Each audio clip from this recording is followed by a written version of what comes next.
Ever since I was a youngling, I have lived and learned upon the green fields of Mulgore.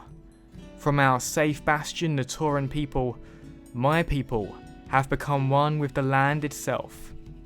Mulgore has many settlements, but I had the good fortune of growing up in Bloodhoof village, situated at the very centre of the grassland.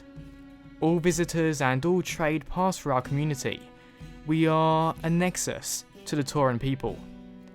Upon my 14th birthday, I was taught to commune with the creatures of this land. It was up to me to decide which beast would not only be mine to command, but also my companion. The vicious prowlers looked to be formidable in combat, but they lacked loyalty. The wolves on the other hand were loyal, but they lacked restraint.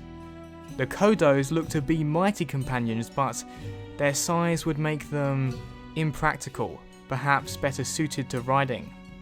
At last I decided on the simple Plainstrider to be my pet. They are loyal, strong fighters and surprisingly affectionate.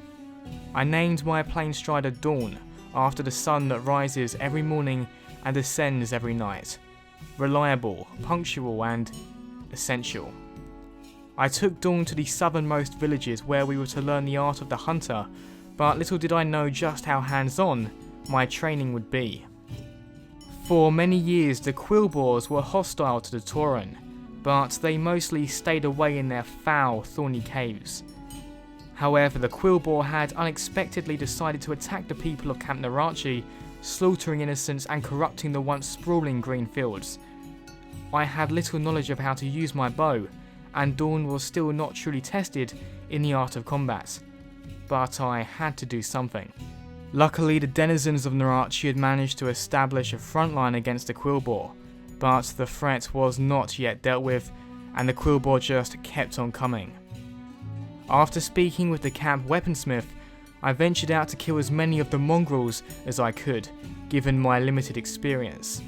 I had hunted wolves and Kodos many times before to feed my people, but never had I faced such a malicious and cunning foe as the Quillboar. And yet it seemed that my target practice had paid off, as I and Dawn were able to kill no less than 6 Quillboars before returning to the camp to recover. Having slain many worthy foes, I felt more confident, almost as if I was able to deal with even greater threats now. The Tauren elders spoke of a Quillboar leader, a brutal general that had inspired the initial attack. If I was to prevent the Quillboar from returning, I would have to deal with the one who masterminded the slaughter. Having slain 6 Quillboar already, Dawn and I knew what to do. We repeated the same tactics. I would aim for the heart while Dawn would go for the throat. As expected, the chieftain was a far greater foe than his minions, but like them he too eventually fell. And for the time being, the camp was saved. But somehow I got the sense that this was but the first of many threats to come, and we had to be ready.